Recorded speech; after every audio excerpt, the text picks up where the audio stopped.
సుమన్ టీవీలో మీ personal and business promotions కోసం కింది నెంబర్కి కాంటాక్ట్ చేయండి.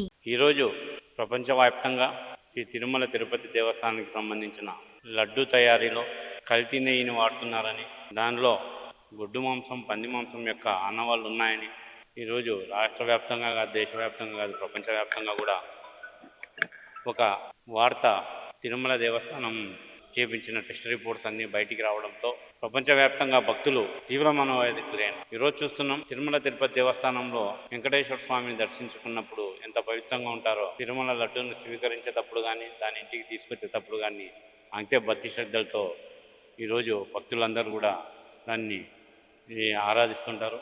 అటువంటి లడ్డూలో కల్తీ నెయ్యిని వాడడము చాలా అపవిత్రం చేయడం కూడా అందరినీ కలిచివేసింది. ఈరోజు చూస్తున్నాం, గత ప్రభుత్వంలోని పాలక మండలి తీసుకున్న నిర్ణయాలు, ప్రభుత్వ నిర్ణయాలు అన్నీ కూడా పెడదోవన పట్టి ఈరోజు ఈ పరిస్థితికి రావడం జరిగింది.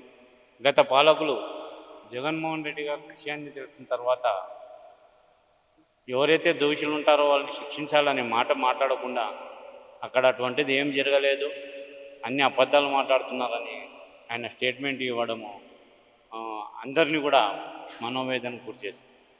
అంటే ఆయన ఉద్దేశం వాళ్ళందరినీ, ఎవరైతే దీంట్లో దోషులుగా ఉన్నారో వాళ్ళందరినీ వెనకేసుకొచ్చే పరిస్థితుల్లో ఈరోజు ఆయన మాట్లాడుతున్నాం. నిజంగా హిందూగా నేను సిగ్గుపడుతున్నాను.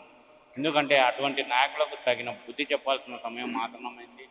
ఈరోజు చెప్తున్నాం, ఏదైతే ప్రభుత్వం యొక్క ల్యాబ్ రిపోర్ట్స్ ఈరోజు వచ్చాయో, గుజరాత్లో చేయించినప్పుడు అదే ఇక్కడెక్కడ చేపిస్తే నువ్వు మాట్లాడితే దాంట్లో ప్రభుత్వ ఇన్వాల్వ్మెంట్ ఉందని కాకుండా నేషనల్ బోర్డుకు సంబంధించిన గుజరాత్లో ఉన్నటువంటి ఒక ల్యాబ్లో ఈ రిపోర్ట్స్ అన్నీ కూడా తీసుకోవడం జరిగింది. దాంట్లో అన్నవాళ్ళని చూసుకున్న ఈ తరుణంలో పవన్ కళ్యాణ్ గారు నిజంగా తీవ్ర మనోవేదనకు గురయ్యారు. ఇటువంటి పవిత్రమైన లడ్డు తయారీలో ఇంత అపశృతి జరగడాన్ని ఆయన తీవ్రంగా కలిచివేసింది.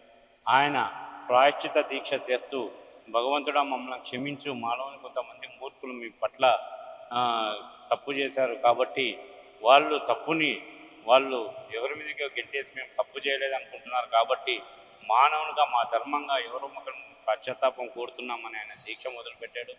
ఆయన 11 రోజుల ఈ దీక్షలో భాగంగా రాష్ట్ర వ్యాప్తంగా జనసేన శ్రేణులందరూ కూడా ఆ పశ్చాత్తాప దీక్షకు మేము సంఘీభావం తెలుపుతూ అన్ని గుళ్ళల్లో కూడా ఈరోజు పూజలు చేసుకుంటా, భజనలు చేసుకుంటా, ఈరోజు భగవంతుడా అటువంటి పని ఇంకెవరు చేయకుండా కూడా వాళ్లకు మనసులో ఇటువంటి కోరిక పుట్టకుండా చేయాలని భగవంతుని ప్రార్థిస్తూ, అలాగే దీన్ని వెనుకున్న దోషులను ఎవరిని కూడా వదిలిపెట్టకుండా, ఏదైతే తిరుపతి లడ్డును పవిత్రంగా భావించే ప్రతి భక్తుని మనసులో కూడా తిరుపతి లడ్డు అపవిత్రత కాలేదు, పవిత్రతనే ఉంది అని మరీ ప్రభుత్వము అందరి మనసులో కూడా భద్రతాభావాన్ని చోటు చేసుకునే విధంగా, అందరూ కూడా అది నమ్మే విధంగా కూడా ప్రభుత్వము భక్తులకు ధైర్యాన్ని నింపే దిశగా కూడా ముందుకు తీసుకెళ్లాలని, ఆ భగవంతుడు ఖచ్చితంగా దోషులను శిక్షించాలని కోరుకుంటూ ఈరోజు పవన్ కళ్యాణ్ గారి దీక్షకు మద్దతుగా మేము ఇక్కడ కర్నూలు జిల్లాలో పాండ్యం నియోజకవర్గం కృష్ణానగర్ వెంకటేశ్వర స్వామి టెంపుల్లో ఈ కార్యక్రమాన్ని నిర్వహిస్తాం.